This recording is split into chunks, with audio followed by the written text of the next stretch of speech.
Hello, my Lestat lovers. Welcome back to my therapeutic analysis of the vampire Lestat. My name is Sheila. I'm a senior therapist specialising in trauma-informed work. If you have been here before, welcome back. Thank you for returning to our journey of our analysis. And if you're new here, I'd recommend watching the first 2 episodes that I did, and then you can come back to this one. I was told a lot by the community about episode 3 being particularly challenging to watch.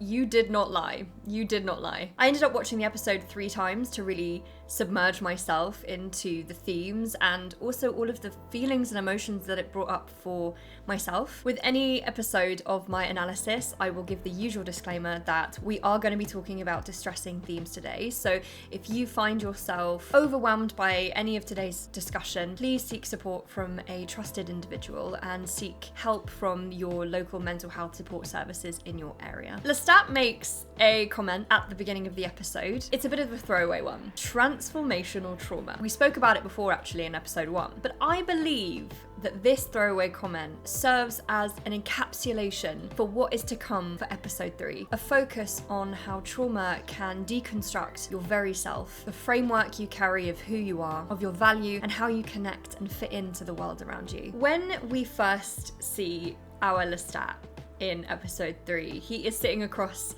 in the seat from Daniel, who's obviously sat behind the camera set. And Lestat is very guarded, isn't he? He's very, very guarded. You can tell it straight away. Because Lestat feels safe when he has emotional control of the space that he's in. We know this. And Daniel's continuous "were you a stutterer as a child" that he returns back to since episode 1 really tries to confront that for Lestat. It was quite difficult to watch, actually. Daniel picks at lyrics and vocalizations that don't really contribute to the overarching themes of Lestat's songs. I think one of the things he said was, I'm coming. What does that mean, Lestat? There's a real minimization of Lestat's work, isn't there? And he's kind of reducing some of Lestat's work to superficial meanings. It would be easy to frame Lestat's defensiveness as the central dynamic in the game that they're playing, but actually, I want us to take a look much more closely at Daniel from these scenes. I imagine Daniel has always derived a profound sense of value from his ability to really connect with people that he interviews. As a journalist, he's really skilled at uncovering hidden emotions and drawing people into moments of intimacy and vulnerability. Places that, ironically, I would say, Daniel actually has a lot of trouble visiting. So it's fascinating that someone that I guess really struggles with this would become a journalist, but perhaps he's seeking that out. You know, he's seeking to feel those feelings in the work that he does. And so because of that, I wonder if Daniel's need to ridicule or provoke Lestat stems from being unable to do the very thing he believes gives him value. And if he can't penetrate Lestat's defenses, it challenges not only his practice and his methods, but I theorize it challenges Daniel's own identity. I keep coming back to Daniel's monologue in the 2nd season with Louis, where he reflects that despite feeling that he had failed as a father and as a husband, one thing remained constant. He was still a journalist, and more importantly, an exceptional one. I know that Louis had influence around this, but there is an aspect there that journalism then has always been the safety net for Daniel. So journalism isn't simply what Daniel does, it's the foundation in which he experiences social intimacy and how he understands his worth. And I really found myself watching this persistent teasing, and it made me really uncomfortable because his repeated attempts to provoke Lestat was actually really familiar. It reminded me of the dinner table scene in episode 2, where Lestat is with his brothers, and his brothers repeatedly mock him in front of the family, don't they? Even though the details are different, the emotional pattern is still strikingly similar. In both situations, Lestat is attempting to communicate genuinely, only for another person to reduce it to something ridiculous. And again, working within our trauma-informed lens, we know that experiences don't have to happen the exact same way for there to be an emotional theme linked between both of them. If only it was as easy as our nervous system to be able to file away things into categories, but it just doesn't work that way. When a present day interaction mimics a very painful experience that maybe happened in the past, in Lestat's case with feelings of humiliation or embarrassment or shame, it can reactivate those old feelings, and the emotions can feel as real as they were back then. So I would say that makes Lestat's behaviour quite understandable here, right? Daniel isn't simply just questioning his music and taking the piss. He is inadvertently creating this interpersonal dynamic that Lestat knows all too well from his past. But unlike his child self in episode 2, we do see Lestat actually advocating for himself here, which I was really happy about. He continuously tries to ground Daniel in the deeper meanings of his music. For example, I think he says, "I'm an actor in performative makeup, I get fatter if and when we break up," before describing how the beginning of the song is about the vampire mask and towards the end it's about becoming the genuine self. And we do see Lestat able to keep self-advocating towards Daniel's Wii Sports tennis, but the only time we see a shift in that self-confidence is when Gabrielle begins to join in the laughter. One defining aspect of their relationship has always been their sense of allyship, right? We spoke about that in episode 2, how they look out at humanity with the same detached irony, often finding humour in the absurdity of everyone else. And Gabrielle was able to build this allyship from a young age, installing this belief that other people were cabbages, getting Lestat to use that label. Their relationship is blurred and actually really emotionally strained. Yet, as I said in episode 2, this shared perspective is an anchor of safety for both of them, because at the core of it, they're saying to each other, "You and I, we see the world the same way." So when Gabrielle laughs with Daniel at Lestat, I don't think it's actually the laughter that bothers Lestat itself. I think it's the fact that Gabrielle, who is always supposed to be on his side, is actually joining in. She's not actually preventing it, and she's not standing up for him. So I theorize that would probably feel as though she's taking Daniel's side. And we must remember that individuals with historic trauma often become highly attuned to subtle changes in the emotional availability of their loved person. For me, Lestat's nervous system is obviously going to be scanning for this new change in Gabrielle. It would be scanning for safety or disconnection and meaning in this behaviour. And again, it comes back to what we just spoke about. A fleeting moment in which Gabrielle may appear to be emotionally unavailable, dismissive, or aligned with someone outside of their perceived alliance evoke feelings that far exceed the present interaction because they resonate with much early experiences of abandonment and neglect from Gabrielle. Makes sense? Okay, so I know that shortly after this, we see Louis in the car driving to the Fangang hideout. I'm just going to keep focusing on Lestat and Gabrielle for now, but I promise you I have lots and lots to say about Louis and the events with Bruce. I think Gabrielle's presence in these early scenes of episode 3 is fascinating. She barely says anything, but she psychologically takes up so much space. Even I felt intimidated watching her. Lestat is being interviewed about his very traumatic childhood with one of the central figures from that childhood sitting there watching. And it made a lot of sense to me then that as Daniel repeatedly tried to do what he does best, withdraw that information from Lestat about his quite deeply troubling childhood, Lestat continued to push against it. And Gabrielle, more interestingly, was labeling a lot of this conversation as boring. Do you remember she comes in and she says, "Well, why didn't you ask him about the Great Conversion?" as Daniel's actually trying to ask him a little bit about his childhood. And we know, we can be aware that this is Gabrielle's own discomfort here. Even centuries after the events, she still lacks the internal framework to be able to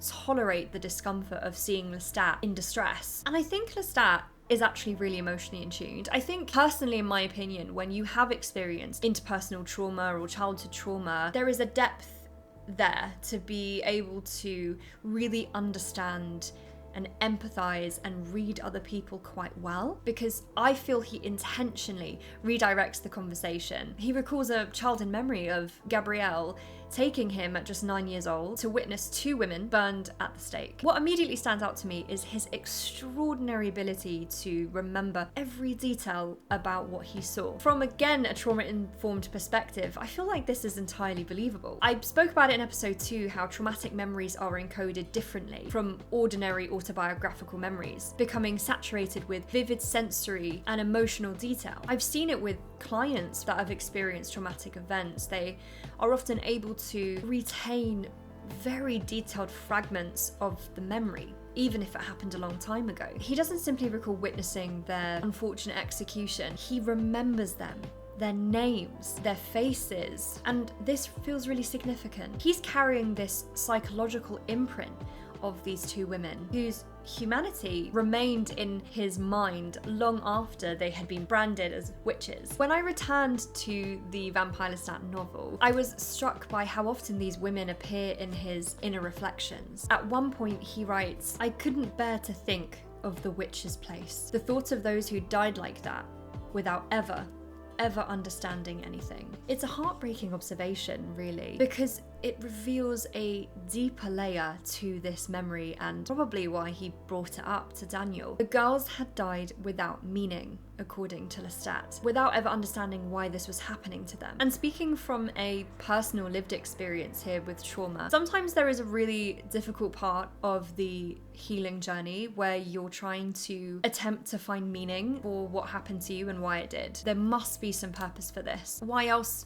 would this have happened to me? Throughout the Vampire Lestat novel, he repeatedly returns to this fear that his own suffering might amount to nothing. Again and again, he wrestles with the possibility that everything he has endured, the violence, the losses, the isolation, the transformation that he has been through, could ultimately be meaningless. That preoccupation feels deeply connected to his remembrance of the witches. Perhaps he carries them so vividly because they're one of the earliest encounters of him experiencing suffering that had no resolution, and the unbearable possibility that pain really does exist without reason. This is one of the reasons why I believe Lestat is so driven to tell his own story. For Lestat, remembering the witches is not just simply a traumatic memory either, it's an act of witnessing. By remembering their names, Lestat gives them something that they were denied in death: recognition. And perhaps consciously or unconsciously, he is hoping that someone will do the same for him. A small comment here is that the women were twins, and this immediately caught my attention. Anne Rice returns again and again to twins in the Chronicles, perhaps most famously through Maharet and Macaire in Queen of the Damned. I really should do a therapeutic analysis of Queen of the Damned because it is an incredible book as well. Whether it's a deliberate nod to that later mythology in Queen of the Damned or simply another example of her reoccurring language, it's impossible to know. But it is certainly an intriguing connection. In Rice's world, twins really demonstrate this duality, a shared identity, mirrored selves, and relationships that transcend familial bonds. These themes feel surprisingly appropriate here in an episode that is so deeply concerned with how identity is shaped through our earliest relationships. And AMC, if you're looking for someone to play one of the redheaded twins or Jessie, listen, I'm a natural redhead and I'm a real witch, so, call me. We move on to another favourite of mine in this series. Now, I say this with a grain of salt. I'm not saying that I feel like I'm identical to Lestat, because we have to understand that he is a fictional character and a lot of things about him are exaggerated. I feel like I am similar to Lestat in the way that I am in my real life, drawn to characters that have a certain melancholy or like a certain yearning and complexity that's all internal and you want to just unravel it. I find that I get really attached to them. That's probably why Louis is my favourite character, actually, now thinking about it. We are going to talk about Nicholas de l'Enfant, sweet, sweet Nicki. I really want you to take notice of Lestat's body language when Daniel asks him about Nicholas. His breathing changes, he starts fiddling with his ring. This is a nervous system showing a huge response despite Lestat appearing to not care too much about Nicki. It's no surprise to me that he talks about meeting Nicholas and being drawn to the music of him for the first time, and then also describing himself as an ape from Auvergne. This already reveals Lestat's really diminished self-concept at this point in the story. The wolf attack, combined with his abrupt separation from home and identity, appears to have left him feeling psychologically estranged from himself. Rather than seeing Paris as a place he belongs, which has been a fascination for him from a young age, he experiences himself as an imposter, crude, animalistic, and fundamentally inadequate. Against this backdrop, Nicholas's presentation feels like idealization, where Lestat seems to disconnect himself from humanity in what he's verbalizing. Nicholas embodies refinement, artistic sensitivity and emotional openness. The juxtaposition, I feel, is very significant here because it externalizes Lestat's divided self-image, and it is very interesting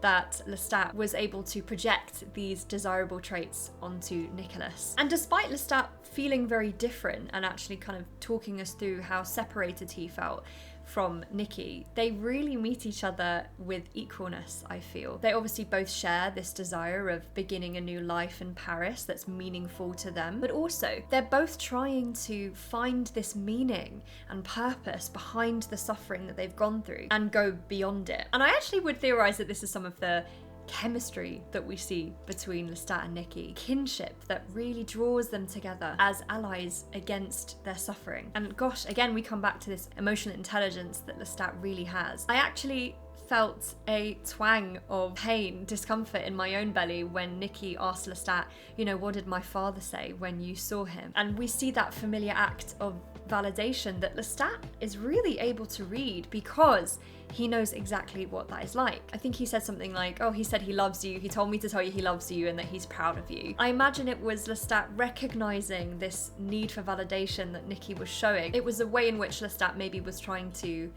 you know, be like, if that was me in the situation, this is probably what I'd want to hear from my mother or my father. Obviously, Nicki doesn't believe it and asks for the truth, in which Lestat tells him, help him to be a man, is what Nicki's dad actually says. And it's Nicki's response that I really paid attention to. There was this little slight twinge of hope when Lestat had said, tell him I love him. I wonder if Nicki allowed himself to believe for a brief moment that his dad had softened. But the truth of what his father actually said, I believe, confirms a core belief of Nicki's that I theorize is there. Do you remember when Lestat's father in episode 2 is shouting at Lestat whilst he's being kind of tussled by his brothers?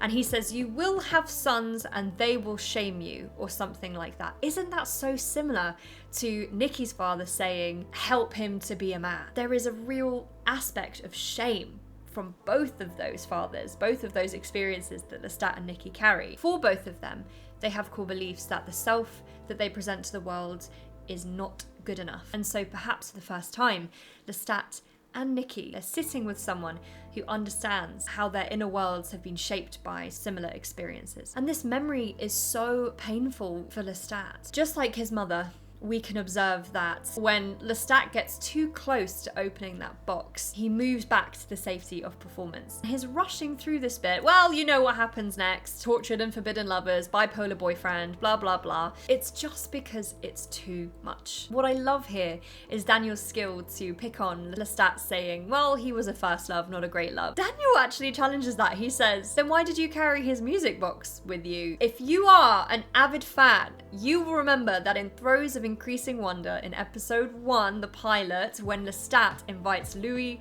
and Lily back to his townhouse, he plays Nicki's music box in the scene where they're about to get intimate. So even though Lestat's answer to Daniel is that I'm carrying this box out of guilt to remind me what I did to Nicki, which can feel partly true when we see what happens to Nicki later on, I actually interpret this as the music box keeping Nicki psychologically present for Lestat. Lestat does not need to keep an item or does not need a physical item to feel guilty. We know that Lestat feels these things deep down almost every day. That's the whole reason for the vampire performance. That's the whole reason for him writing these songs, as it keeps these feelings manageable. But the music box, for me, it's tangible evidence to Lestat that Nicki existed, that there was someone on this planet at one point that truly understood him, and that the love that he recalls was real. Whilst all this is happening, I have not forgotten about the disturbing behaviour from Gabrielle behind the camera. I was going to get to it, I just wanted to give Lestat and Nicki some space first. While Lestat is attempting to speak about probably one of the most emotionally significant relationships of his life, something else is happening in the room. Gabrielle has been flirting with Lestat's body double, and more grossly, whilst Lestat tries to recall his moments, precious moments with Nicki, she begins having sex very loudly with said body double, so much so that it repeatedly intrudes on the conversation. I feel in my opinion, that Gabrielle's behaviour here was intentional. I think it was intentional to pull the focus away from Lestat and the conversation that was happening around his vulnerability and his intimate moments with individuals other than Gabrielle. It makes it difficult for Lestat and the space to remain on his emotional experiences. And this reminded me of something that I actually discussed in my episode 2 analysis regarding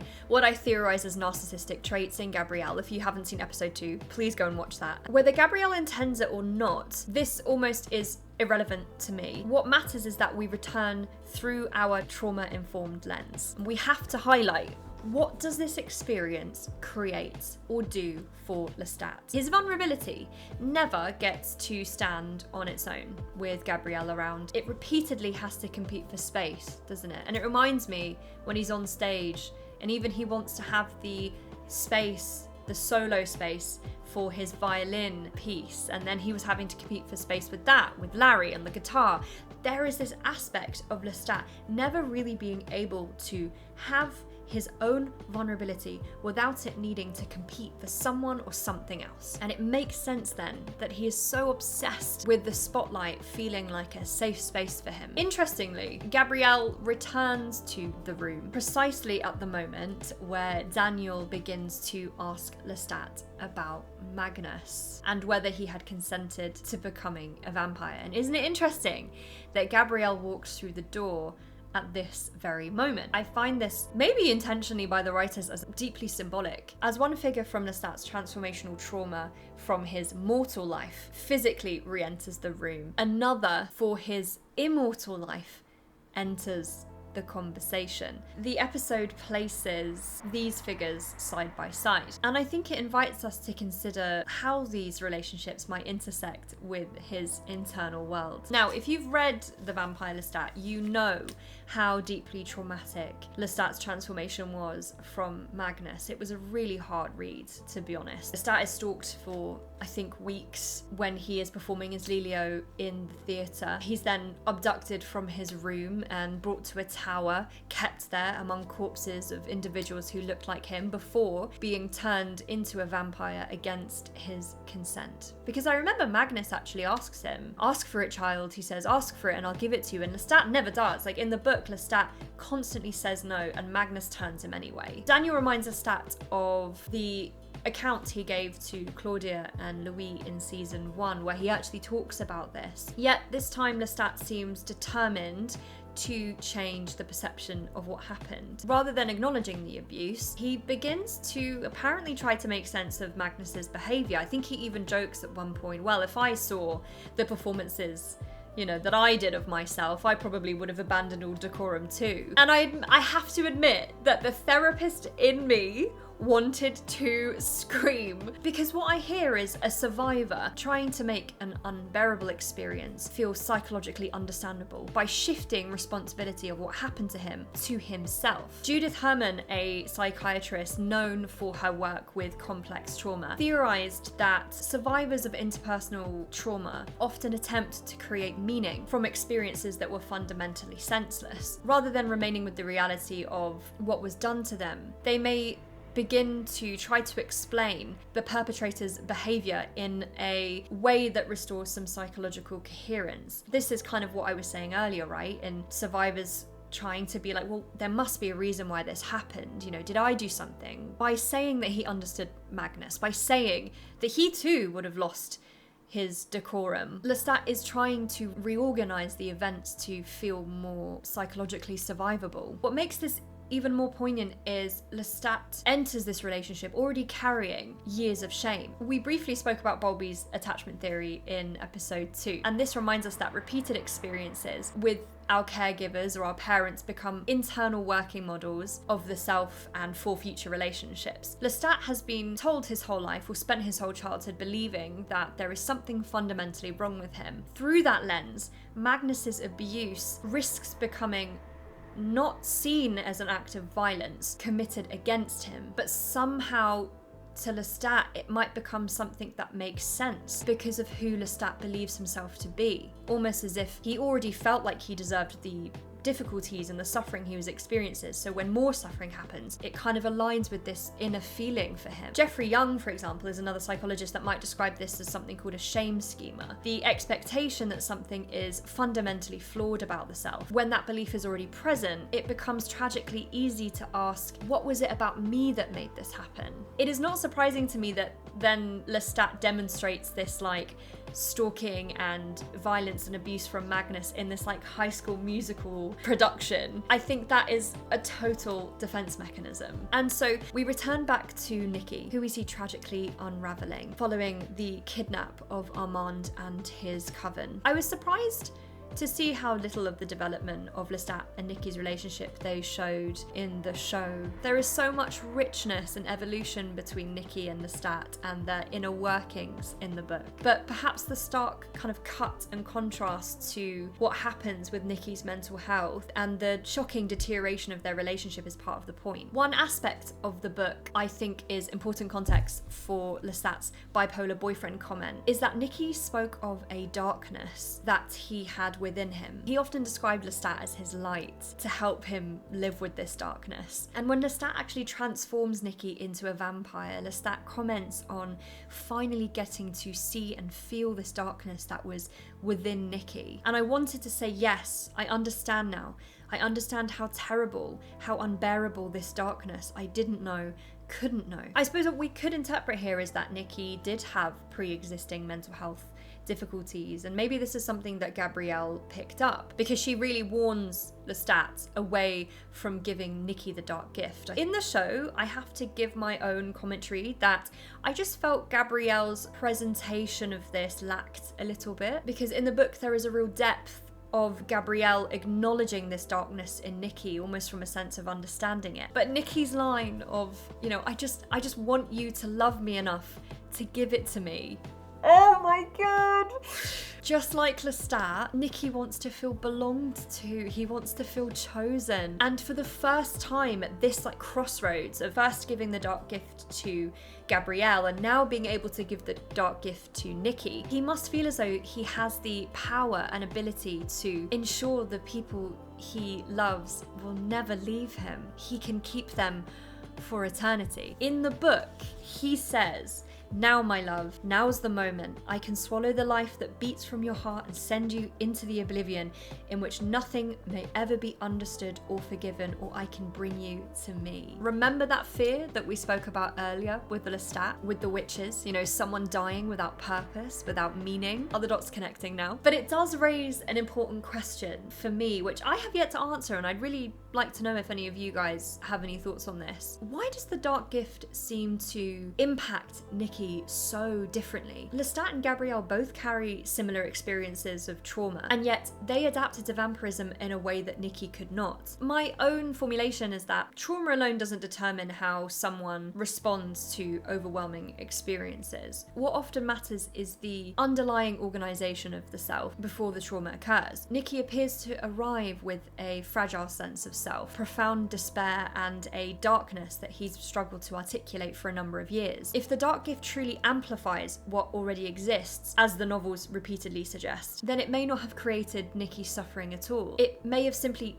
magnified a psychological pain that was already existing. Rather than kind of healing his inner world, I think maybe immortality removed many of the structures that had been holding that in place. I know we see Armand in the following scenes. How do I not get carried away with talking about Armand? I think we can note that Armand's perception of events are very different from Lestat's perception of events. And I do hope to revisit Armand in serious depth later on in the episodes. Listen, there's too much to talk about in this episode. I'm gonna come back to it, I promise. It was really hard to watch Nicki becoming detached from reality. I don't want to diagnose this, but we can identify symptoms that really point to something we might consider being serious mental health difficulty. His thoughts and speech are disorganized, he appears grandiose, then suspicious, there's extreme emotional dysregulation. And when Lestat is trying to help him regulate, you know, it's okay, Nicki, you can rest, maybe skip out on a performance. This sort of rationalization would be so difficult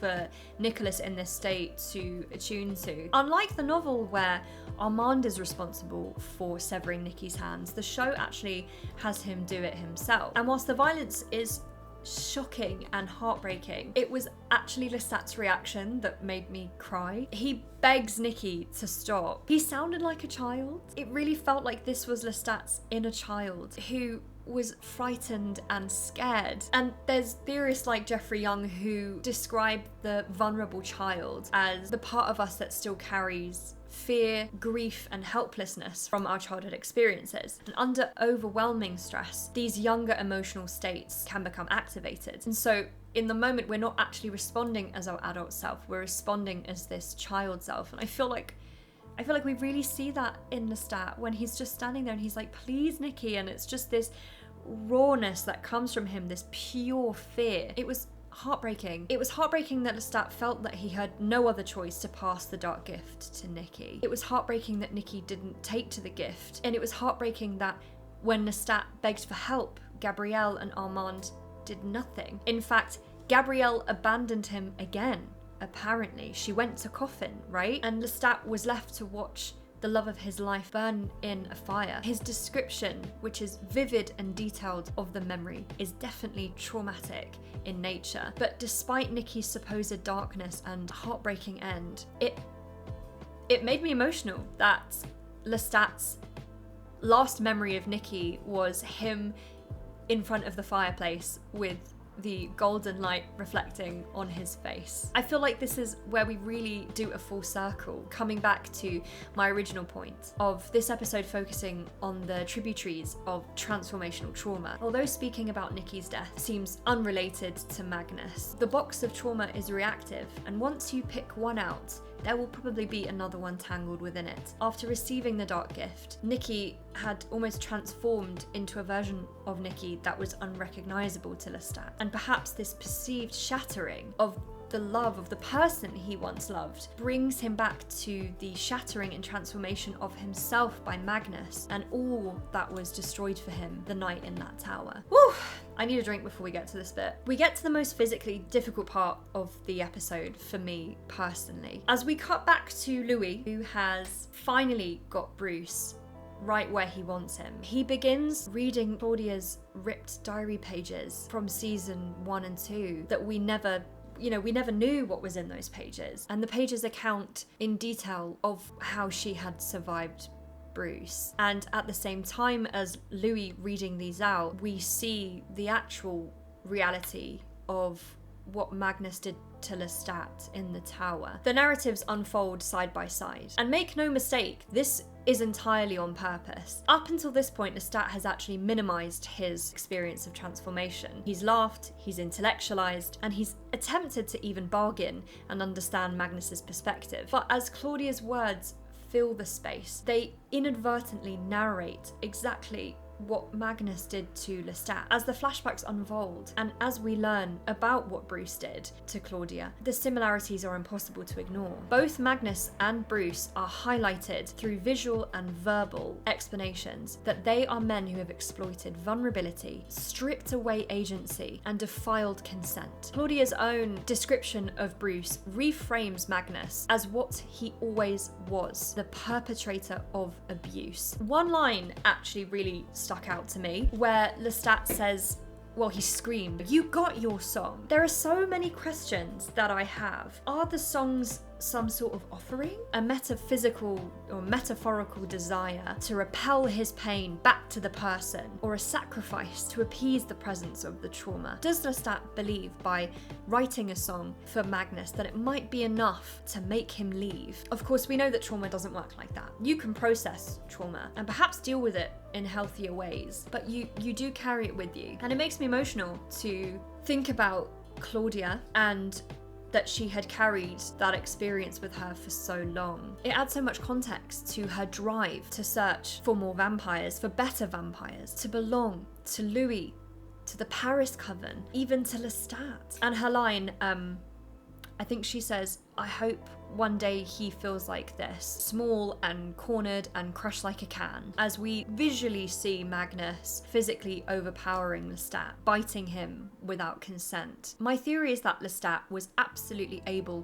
to relate to what Claudia had gone through with Bruce, although different, absolutely would have been able to relate to the experience. And his apparent coldness towards it in season 1 that Claudia and Louis talk about, I wonder if that was true, if that was the defense mechanism. If Lestat can't even acknowledge at this point as well, after the events of season 1 and 2, if he's still unable to acknowledge that the transformation that he went through was traumatic, was a defilement, and he can't even have that conversation with himself, how would he been able to address that with Claudia? The Lestat we see works so hard to keep the lid closed on that box of trauma, and that doesn't excuse his lack of support for her in season 1. But I think it makes it even more heartbreaking that for both of them, they could not have connected in their shared grief. And Claudia's monologue at the end of those pages, it really resonated with me. Her final words, I want nothing, to be nothing, to say nothing, to do nothing. Throughout this series, we keep returning to this idea that trauma simply doesn't leave us with painful memories. It can dismantle our very sense of self. It can disconnect us from who we believe ourselves to be, from our voice and our agency and our identity. And sometimes disconnecting from yourself can feel safer than fully remaining with what's happened to you. I also really want to reflect and pause here on Claudia's shame and confusion around the moments where she says that she played along with Bruce, or the moments where she said that she felt something other than just horror. Those experiences, those things that she's talking about, they don't negate what happened to her. Our nervous systems are fundamentally designed to keep us alive. When we are exposed to overwhelming threats, our nervous systems will do extraordinary things to increase our chances of surviving. Sometimes that means freezing, sometimes that means complying, sometimes it means attaching ourselves to the very person that is harming us in some way. Sometimes it means finding moments of comfort or relief or emotional confusion within experiences that are otherwise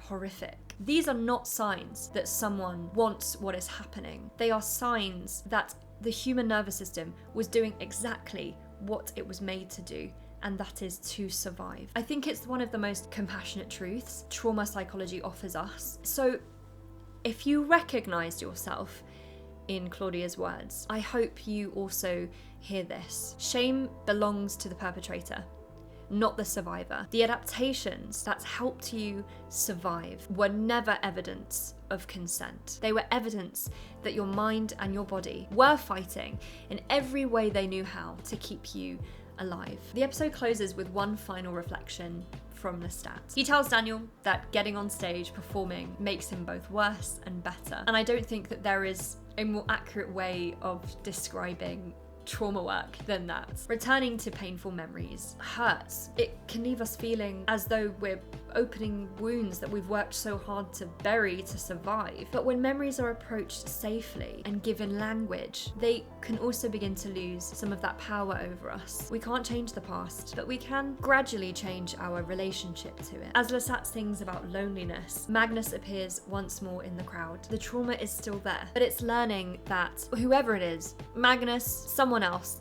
they no longer occupy the whole of our internal world. And then to end it, we see Lestat seeing Nicki smiling and laughing, alive in Lestat's memory for something more than his suffering. Throughout this episode, we've watched trauma threaten to reduce people to the worst thing that has happened to them. But in this moment, Lestat seems able to connect with something trauma often steals, the goodness that existed before the pain. He isn't rewriting history by singing and performing these songs. He's allowing himself to remember that Nicki's life was way more than just the way it ended. I find it deeply symbolic in the last few scenes of the episode that we see Magnus and Gabrielle both walk away. This idea that ultimately these two are no longer the centre of his story. Like Lestat, Claudia deserves to be remembered for more than what was done to her. Speaking of coming to the whole story, we see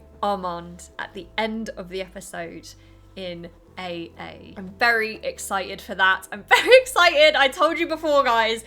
Controversially, I'm actually an Armand sympathiser.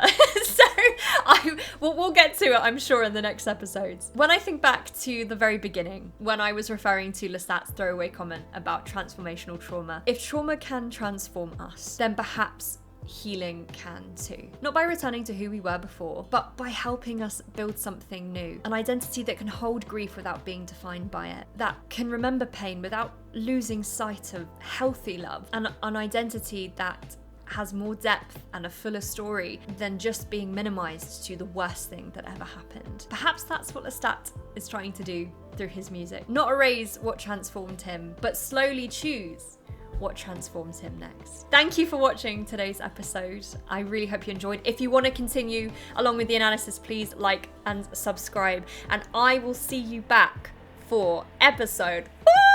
Thanks guys, take care, bye bye bye bye.